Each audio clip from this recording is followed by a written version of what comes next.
Hi, Danny here from the Joshua Tree. Thanks for joining us online.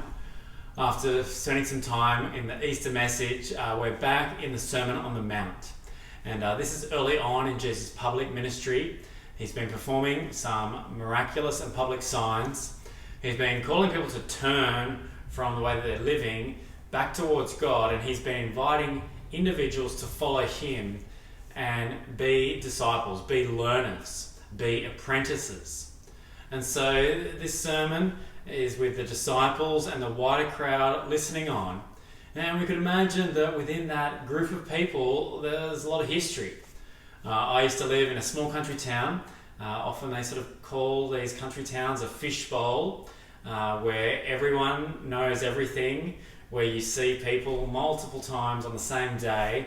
And in the context of these small towns, there's all this different relational baggage and history and dynamics at play.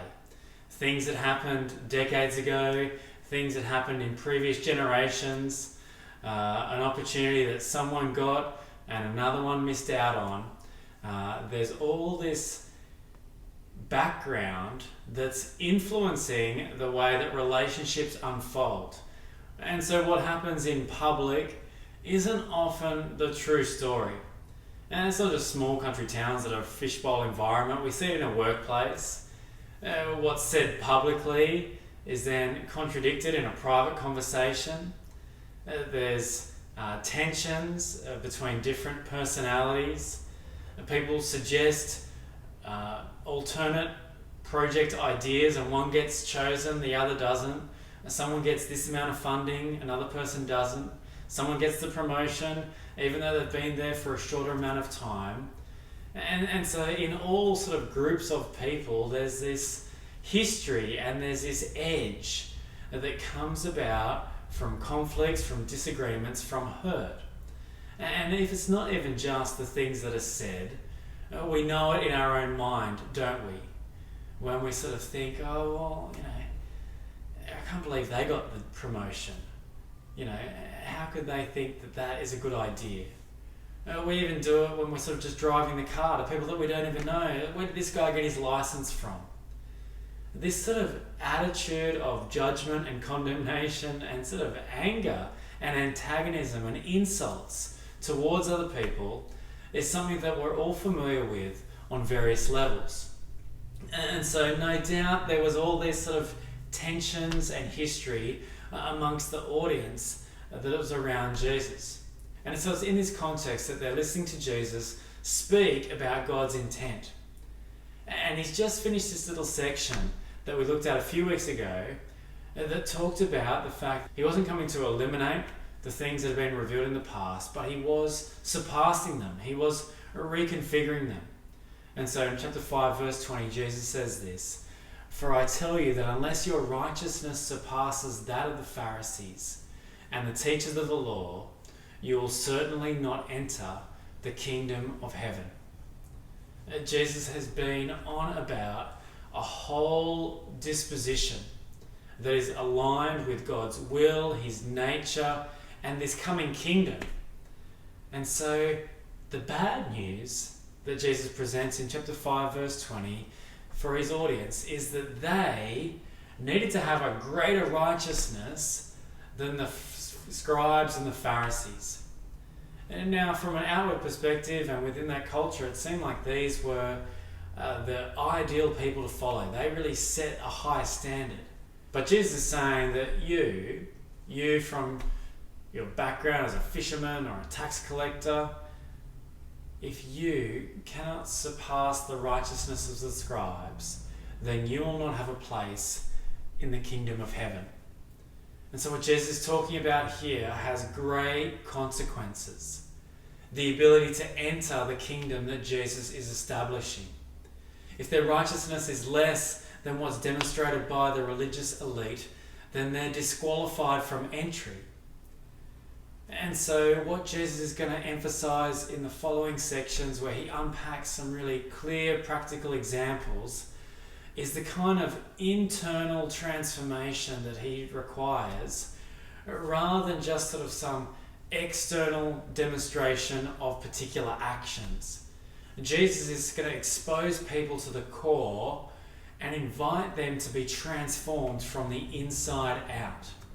The righteousness that was being demonstrated by the religious leaders at this time, Jesus says, is insufficient to gain entry into the kingdom that he's established. And so, the first worked example we see from verse 21. You have heard that it was said to the people long ago, you shall not murder, and anyone who murders will be subject to judgment. Now, this sort of phrase that they have heard in the past is Jesus' reference to the fact that he is fulfilling what has been prophesied and spoken of and commanded in the past. And what Jesus is going to show here is that God's wisdom is something that you catch rather than something just that you know the detail of. He is going to demonstrate the living example of really the essence of God's law. And so Jesus is going to surpass what had been understood and what had been modelled up to this point, and the true intent of what God desires is going to be shown in Jesus' instruction and then his life. And so the example here that Jesus begins with is one of, I guess, the most agreed upon commandments across all civilization. Do not murder, that those who take someone's life should face a very dire consequence of judgment for their actions. I guess the degree of that judgment varies on societies, but nearly every society across the globe would say that taking someone's life is an action that is very serious, that needs to be dealt with harshly. And so Jesus is saying, you've heard that it says those who have murdered deserve judgment.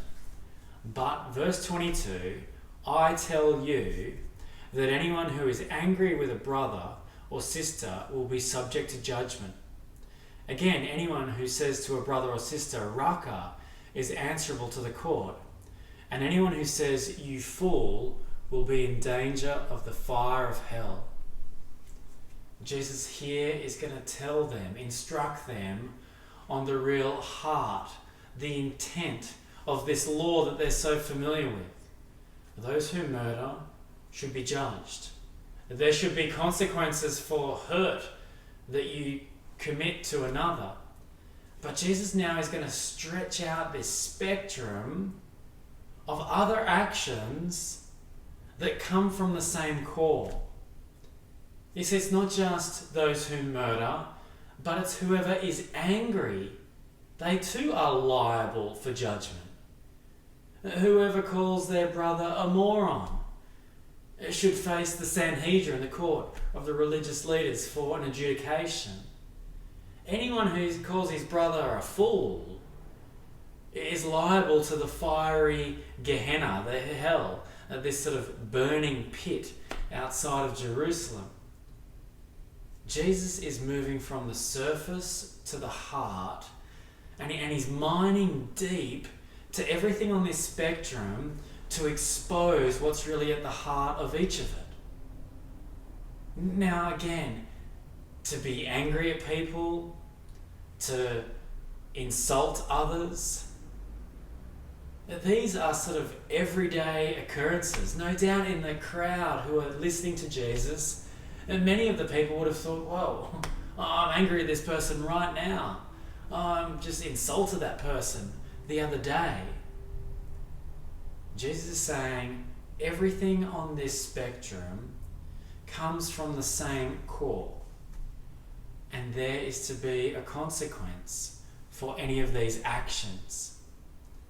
And so the actions are severe. The judgment that he talks about there for anger is the same judgment that's associated for the murderer. To be sat before a court for insulting someone.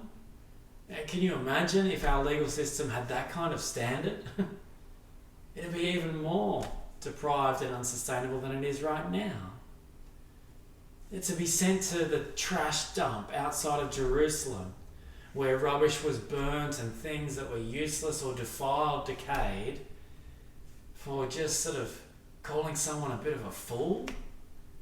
This sounds a little bit of extreme consequences for some of these actions. If Jesus is saying that this is the spectrum of actions that deserve strong consequences, then the question that the crowd must certainly be asking at this point is, well, that just leaves us all guilty. And in fact, we see here that Jesus doesn't just tell them the heart of the law, but he's going to go on to show them the heart of the law. And so we see later on, we saw it in our Easter reflections the other week in Matthew 26. Going at once, Jesus said to Judas, "Greeting."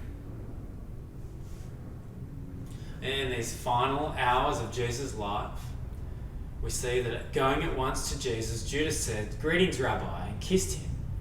Jesus replied, "Do what you came for, friend." The men stepped forward, seized Jesus, and arrested him.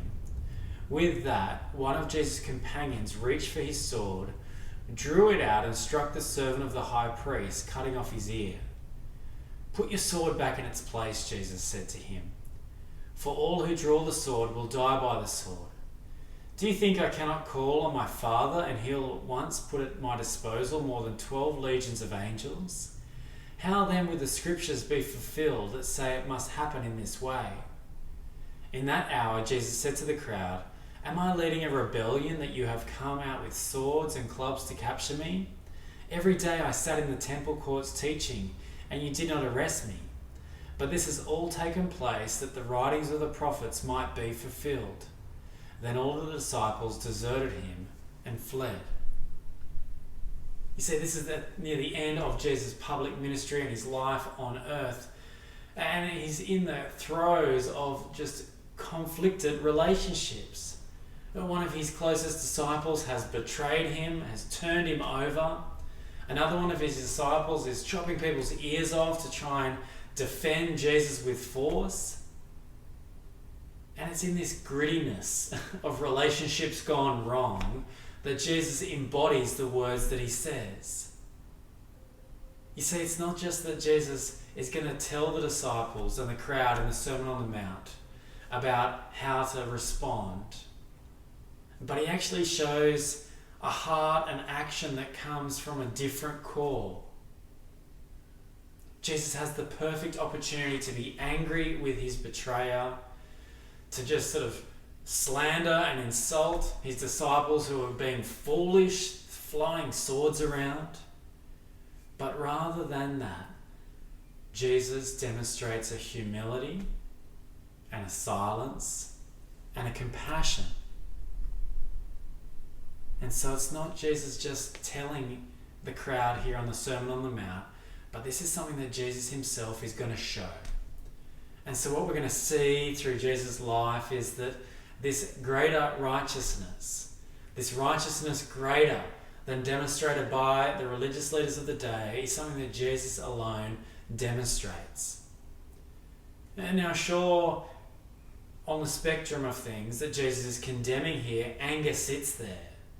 Now, there is a righteous anger. We see it with Jesus sort of demonstrating an anger towards those who were defiling the temple as they were trading money rather than allowing people to worship God.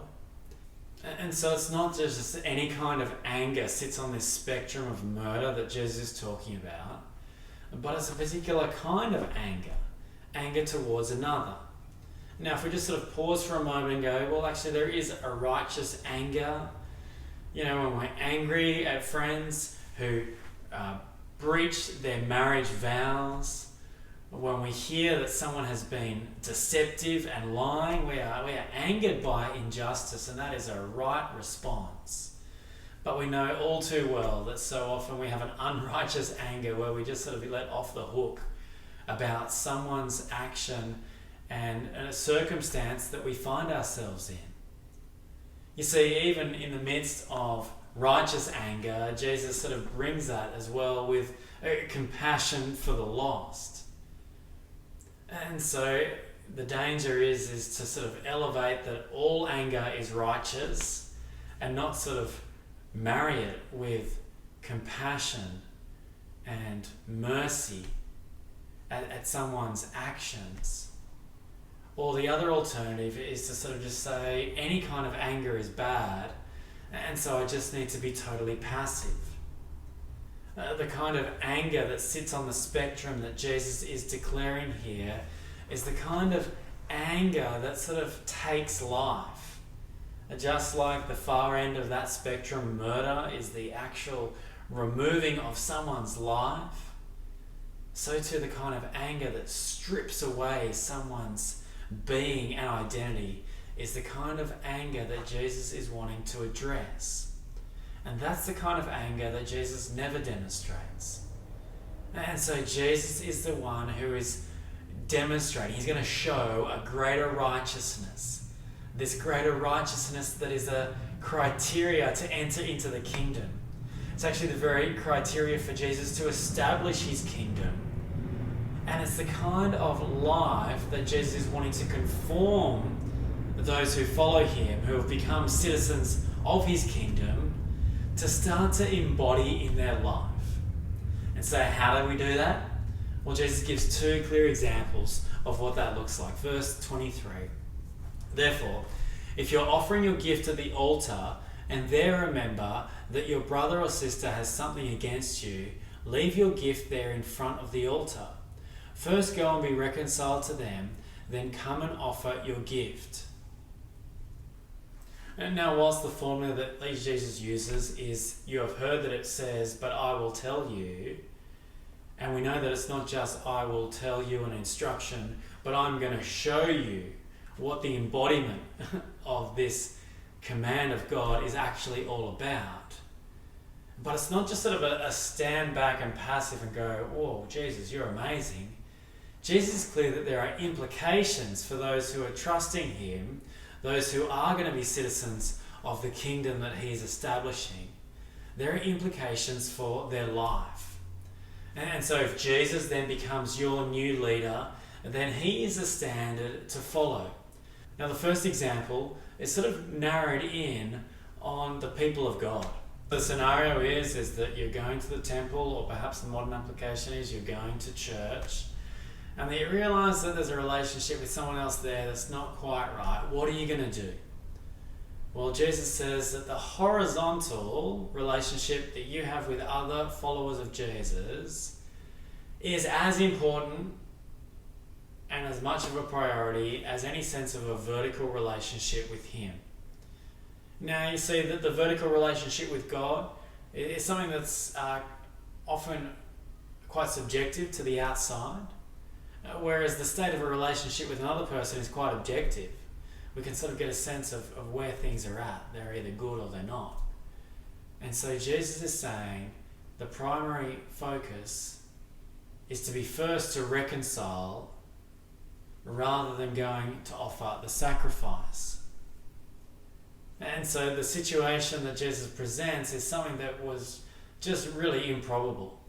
You know, the disciple, the crowd here up in Galilee, to travel to the temple to make a sacrifice is a big deal. It's a big travel. It's a big trip. To bring a sacrifice is to bring a beast. So to leave that beast at the front of the altar and then head back to the person that you're out of relationship with and reconcile that, this is a massive inconvenience. And now, so for the original audience, that they would have just thought this was ludicrous, really unimaginable. Like, waste this precious sacrifice?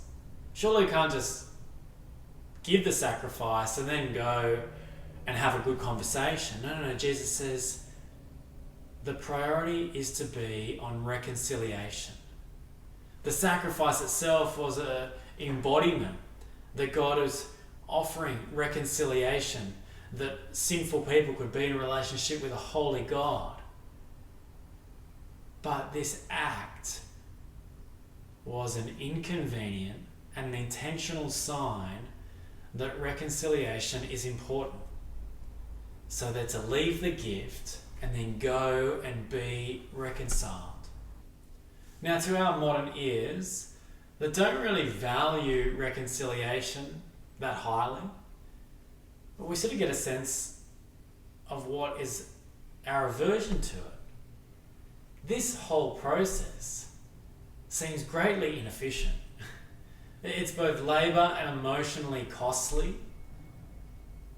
And it's a lot of hard work for a sort of very intangible gain. You see, wouldn't it be so much easier just to sort of give that person some distance, cut them out of your life? I'm sure there's plenty of other people that they could connect with and that you could connect with, that you could just sort of allow that hurt or indifference or incident to just sort of be covered up. Well, no, Jesus says this is the very thing that you need to attend to as a priority. And so it's not until you've been reconciled that you can then go and offer your gift. And so this sort of holistic perspective is what God is focused on. This is Jesus' point. It's not just about going through the motions, it's about all of your interactions. And all of your interactions aligning with God's intent. God's intent is to be reconciled with all people, to have a people who are reconciled not only to Him but to one another. And that is the means by which right worship can be brought. Now, the second example that Jesus gives in the kind of kingdom response to hostility is one that he gives from verse 25. He says, "Settle matters quickly with your adversary who is taking you to court. Do it a while you're still together on the way, or your adversary may hand you over to the judge, and the judge may hand you over to the officer, and you may be thrown into prison. Truly I tell you, you will not get out until you have paid the last penny."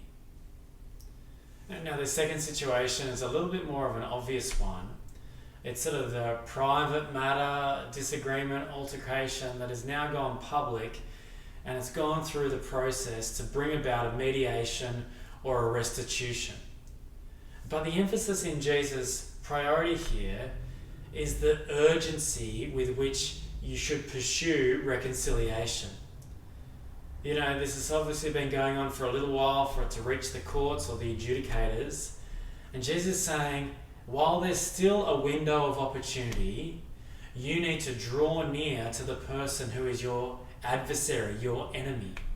And so again, it's this emphasis on pushing in to reconciliation, pushing in to the disagreement, not avoiding it, not covering it up, not moving on, but actually engaging.